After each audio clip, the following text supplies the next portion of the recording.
சென்னை, செங்கல்பட்டு, திருவள்ளூர், காஞ்சிபுரம் உள்ளிட்ட 7 மாவட்டங்களில் இன்று மிக கனமழை பெய்ய வாய்ப்புள்ளதாக சென்னை வானிலை ஆய்வு மையம் எச்சரித்துள்ளது. இதனிடையே காரைக்காலில் இன்று பள்ளி, கல்லூரிகளுக்கு விடுமுறை என்றும் அறிவிக்கப்பட்டுள்ளது. வங்கக்கடலில் நிலவி வரும் காற்றழுத்த தாழ்வு பகுதியால் தமிழ்நாட்டில் பரவலாக மழை பெய்ய வாய்ப்புள்ளதாக சென்னை வானிலை ஆய்வு மையம் தெரிவித்திருந்தது. நேற்று கடலூர், மயிலாடுதுறை, நாகை, திருவாரூரில் கனமழை முதல் மிக கனமழை வரை பெய்யக்கூடும் என்று கூறப்பட்டிருந்தது. தஞ்சாவூர், புதுக்கோட்டை உள்ளிட்ட 5 மாவட்டங்களில் கனமழை பெய்யலாம் என்றும் கணிக்கப்பட்டிருந்தது. இந்த நிலையில் டெல்டா மாவட்டங்களின் பல்வேறு பகுதிகளில் பரவலாக மழை பெய்து வருகிறது. மயிலாடுதுறை, சீர்காழி உள்ளிட்ட பகுதிகளில் பகலிலும் இரவிலும் விட்டுவிட்டு கனமழை பெய்தது.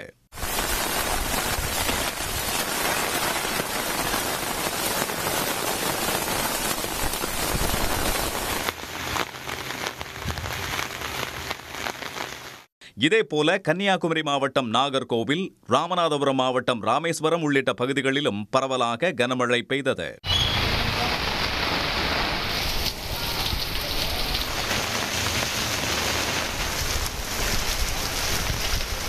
இதற்கிடையே சென்னை, செங்கல்பட்டு, திருவள்ளூர், காஞ்சிபுரம், மயிலாடுதுறை, நாகை, திருவாரூர் ஆகிய மாவட்டங்களில் இன்று கனமழை முதல் மிக கனமழை வரை பெய்ய வாய்ப்புள்ளதாக சென்னை வானிலை ஆய்வு மையம் எச்சரித்துள்ளது.